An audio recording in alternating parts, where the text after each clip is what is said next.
Welcome to Mindfully with Tumishe, the podcast that invites you to explore mental health with honesty, compassion, and openness. Each week, your host, Tumishe Oladapokuku, shares personal stories and stories from people like you. Together, we'll confront mental health myths and build a space where imperfection isn't feared but embraced.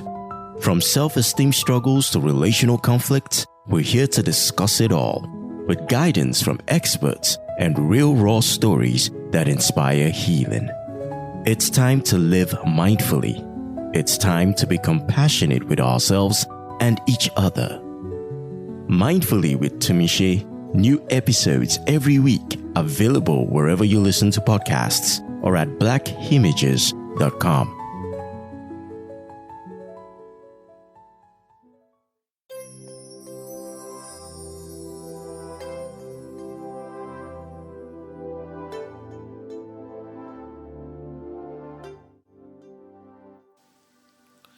Hello, mindful partners. Oh my goodness.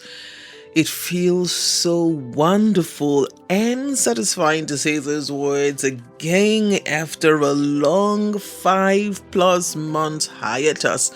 You could call it a forced break. You'll find out why in a moment. Let me tell you, since taking up mindful living, life has constantly thrown challenges at me, testing my understanding of living in the present and my ability to enjoy that moment. This might not sound very significant to you, but because I'm a person who prides herself at being a liver of what I preach, it's quite significant. This is where I find myself struggling. I admit I am not great at being still. However, the essence of mindful living is being present.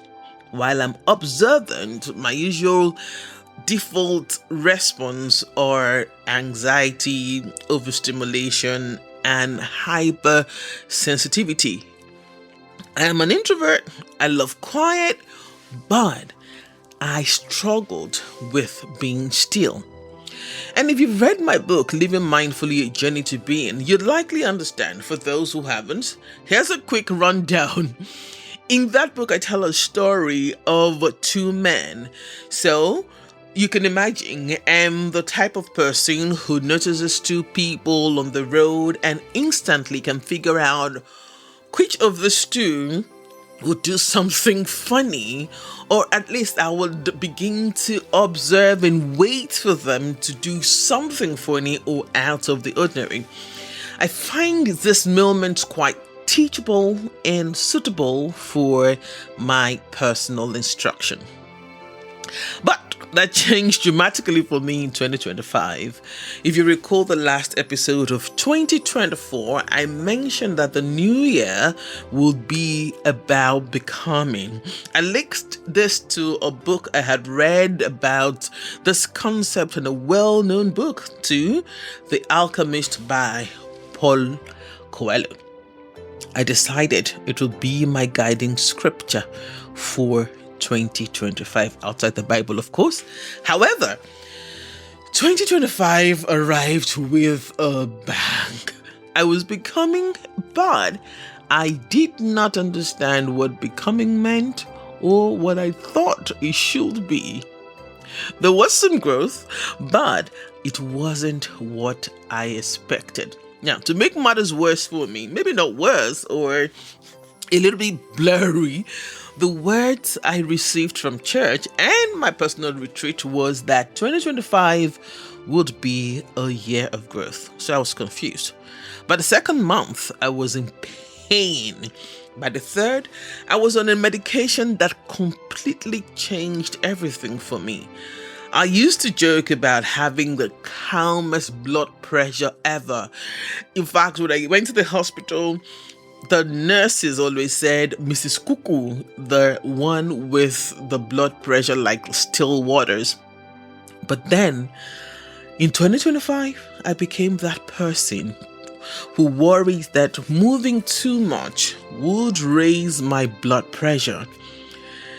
This experience continued until August the 7th, 2025, when I was completely stopped.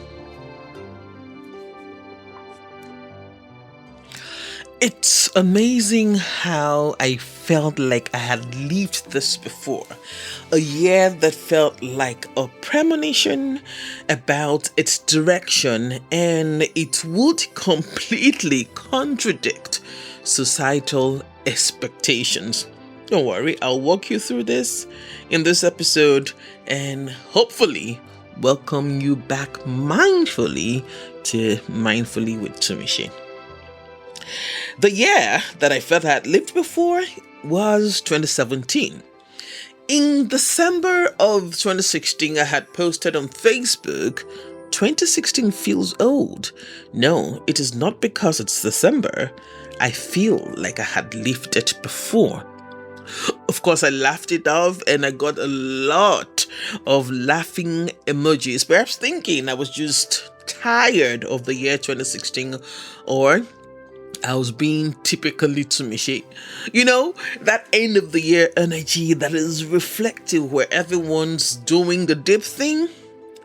And at the time I wrote this, I was stuck in Lagos traffic. Horns were blaring, heat, impatience, brake lights twinkling like Christmas decorations. Let me tell you, Lagos can be very humbling and welcoming at the same time. Inside though, I felt paused, like something in me was waiting for me elsewhere, a season ahead, waiting to be lived. Then, March 2017 arrived. My mother transitioned. That one event shook my whole being. The table, the house, the foundation, the ground, and the streets on the road. Everything in me shook to its core. And then 2017 came in a blaze. Not the gentle breeze that comes with January resolution. It hit like Akpongbo Bridge. Permit the allusion to traffic today. I probably am what's the word now? Just challenging my days in traffic radio. So it hit like traffic on a Monday morning. No warning, no diversion, just a mental I go manage them like that. Oh, with my voice on traffic radio? Officials are on the road making sure they clear the impediment so you can have a smooth ride to your destination. And then music. Boy, the year 2017 service found me, not because I was qualified, because I wasn't at the time, but because something in me knew if I survived this grief, if I survived the season, I couldn't come out empty-handed. Service became the language I didn't know I was learning. Healing became the school nobody told me to apply to. And presence, real presence, became the assignment. Now, fast forward to 2024, my friend and I, Rodney, the young God, were having a conversation about how 2025 was going to look like. This was just right after a fight for life. And he asked Tumishe, what do you feel about 2025? Without thinking, I said, it feels like I've lived it before. But to be honest with you, when I said that, I wasn't afraid. Because back in 2016, I reacted. In 2024, I was in a different place. I recognized. It wasn't deja vu. It felt like discernment. Because you know what? The word had gotten louder. Healing had gotten louder. And even silence had become a brand strategy. But you see, my body, my body and my mind shut me down so I could listen. My body, my stubborn, faithful, breaking, healing body forced me into a stillness I did not choose. By August the 7th, I was shut down, and later on a laminectomy, leading of course to recovery. In the midst of that, there was stillness. The kind of stillness where God sits on the edge of your bed and says, "So, are you ready to stop performing now?" In that silence, I realized something I wanted to carry into this new season. Something I knew in my head, but my heart and mind were struggling to execute. Why? I felt healing had become performative, and I needed a healthy relationship with it and the way I wanted to serve. Not just as a coach, but also as an advocate for mental health. And it came to me, I didn't need a new practice. What I needed was a new approach to healing and service. And you know me well, I'll always go back to language, maybe because I'm a linguist or maybe not. But it struck me that healing provided me with language, a language I could use to navigate my process and not legislation. I will explain. Language, of course, is for navigation. I mean, it is with words and the words that make up language that will make meaning and make sense of everything happening in the world and how we communicate to. But on the heels of realizing that my healing gives me language, I quickly understood it could be a tool to legislate, a tool to enforce my healing journey on others. And that might be true or not. But before I invite you to explore the language around mental health, which is the core of Mindfully with Tumishe and its legislative tendencies, it is imperative that I say this. I am not here to police your emotions. I am not here to control your experiences. I am not here to shout mindfulness like advert jingles. I have come back with a different posture. So, welcome not to a comeback, but to a crossing. But first, let's breathe. The journey will make sense.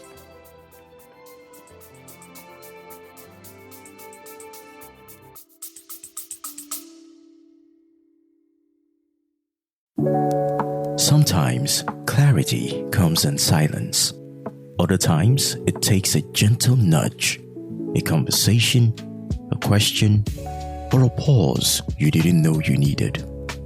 That's what BHM coaching at Black Images offers. Not a fix, not a formula, but a space. One where your story is safe and your growth doesn't have to look like anyone else's. You can begin with a free discovery session. Just 30 minutes to breathe, reflect, and maybe, if you're up for it, sit with guided meditation. If life feels loud and you need support now, there's mindful coaching on the go. Short, focused check-ins that help you stay grounded when things feel shaky. For deeper shifts, there's the Journey to Being, a mindful exploration shaped by the framework from the book Living Mindfully, A Journey to Being. This isn't about perfection. It's about presence. And if you're someone who needs steady hands over time, the monthly and community plans are there, offering consistent support that grows with you. Visit blackimages.com when you're ready, not to be fixed, but to be seen.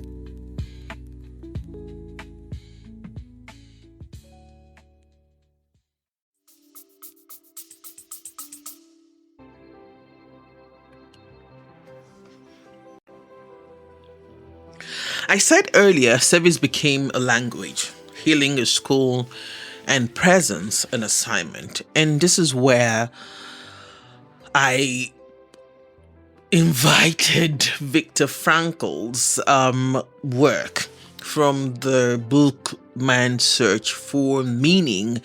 And all of this, the language, the healing being a school, and the presence being an assignment, began to make sense. Not in theory, but in my tissues and memory. Frankl wrote, "When we can't change a situation, we are challenged to change ourselves." I couldn't change the grief, the body shutting down, but I could change my response. That book by Viktor Frankl taught me that meaning isn't found in answers, it is found in response. It is not why did this happen, it is what does this now call me to? Before I invite you into the ever-unfolding world of Mindfully with Tumishe, let me share another, perhaps esoteric observation with you. The final episode of Mindfully with Tumishe in 2025 was episode 95. It was in August when my body shut down, which could have been some kind of sign. Because one of the goals for 2025 was to get to the 100th episode. How I arrived at the 95th episode was a miracle. I was doing, not being. I arrived at the 95th episode without any form of awareness. I was simply grateful to be recording and serving despite the pain I was in. However, God and my body had other plans. I wish I could say I surrendered easily, but I fought, I cried, I blamed, and threw my fists at heaven. Interestingly, I could only throw these punches from a bed. And when September arrived, a surgery, I realized I needed to surrender and accept the lessons this has taught me or has come to teach me. That one day in that stillness, I opened my app and then bam, 5 episodes to your next milestone, 100. Very, very Tumishe. I honestly do not know how mindfully with Tumishe and indeed Tumishe herself, Olua Tumishe, will show up moving forward. But I want to share where we are headed next. What this month have taught me. This month haven't just taught me about my body, about grief, about rest.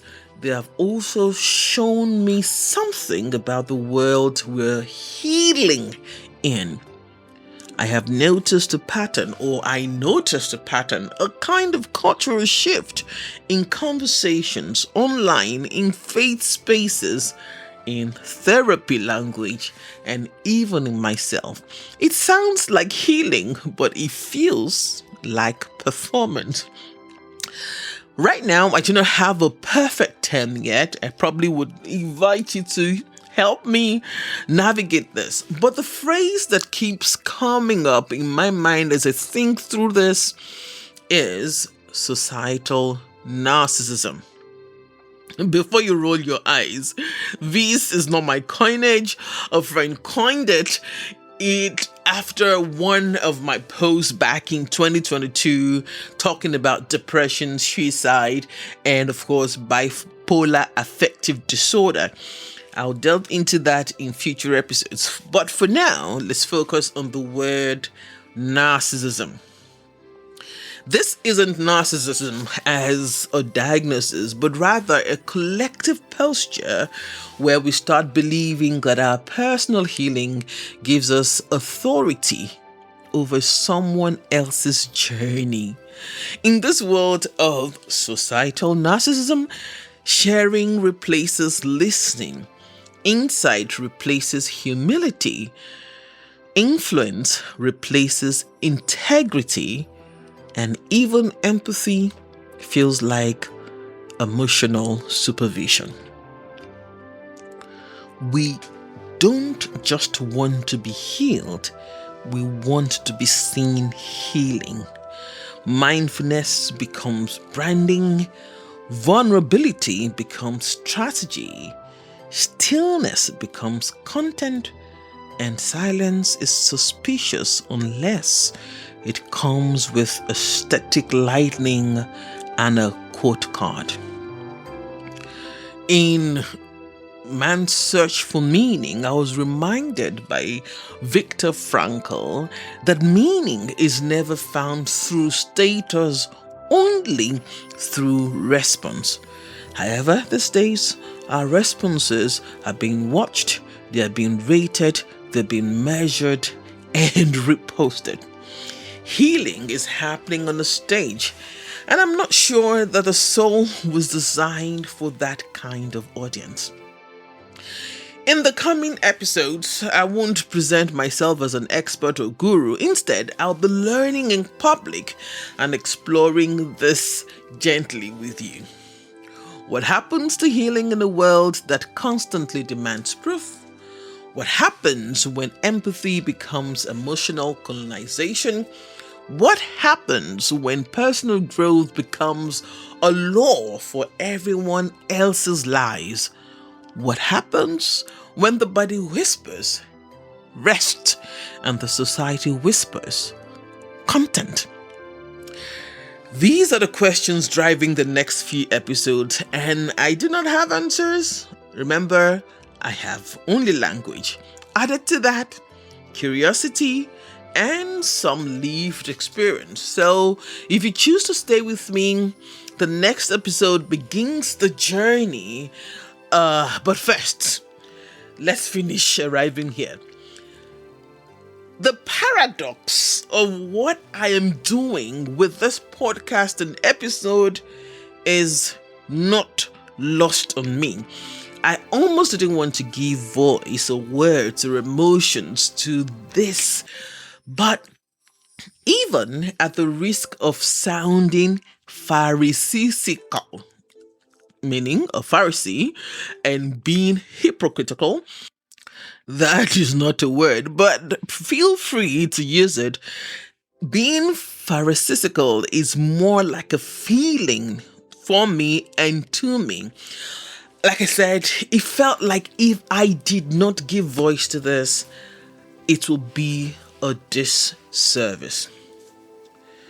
As I sit with everything becoming, I remember that life is not linear.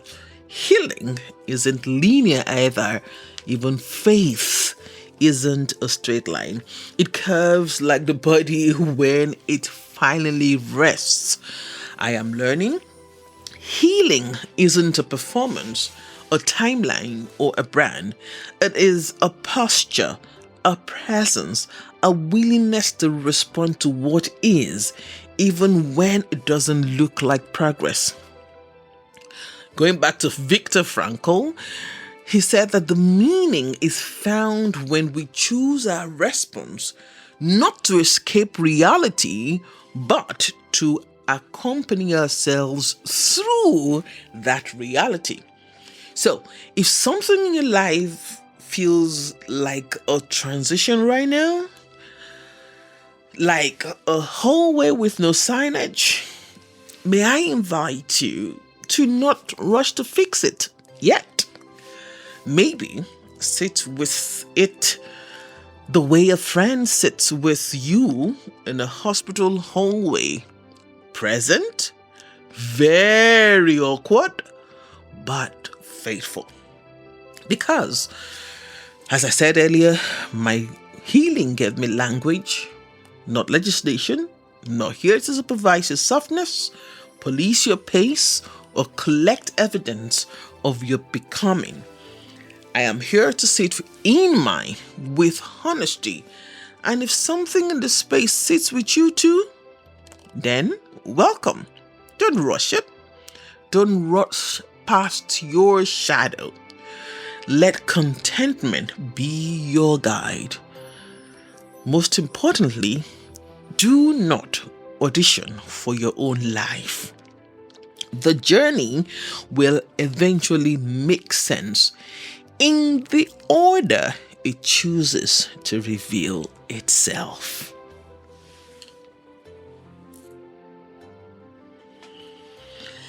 Now, if it feels safe for you to do so, bring one hand to your chest and one to your belly. Inhale slowly as if you're arriving in your body for the first time today. Inhale for 4, then 1, 2, 3. Hold for 2, then 1, 2. Exhale for 6. 1, 2, 3, 4, 5, 6. If you wish, you might repeat the cycle so that it brings you back to your body. Remember to let your shoulders drop, unclench your jaw, and let your heart be heard.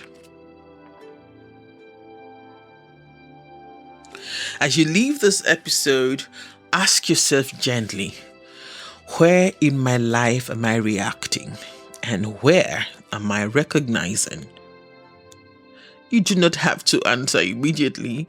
Let that question sit with you. Let it linger with you, arriving at its own time and allowing your answer to arrive at its own time. Thank you for returning to the space with me and to yourself. I'm truly, truly grateful. Episode 97 begins our journey into the world's volume and what happens when the body whispers enough. Until then, I pray peace for you in the unseen places. Stay mindful. Stay human, stay becoming. If something resonated with you on this episode and you'd like to explore it further, we have created a WhatsApp group for Mindfully with Tumishe. It's a space. It's not a place for fixing. It's not a place for diagnosing or giving advice. It's a space for reflection, for listening, and for shared humanity. I believe strongly in the power of shared stories. You're welcome to join if it feels supportive to your journey. The link will be in the show's episode note. Whether you choose to join the conversation or you want to keep it private, remember this: your healing does not need an audience. Thank you for listening. Love yourself, love your neighbor, love your country. Above all of this, love God. He is the essence of your being. I am Oluwatumishe Oladapo Kuku.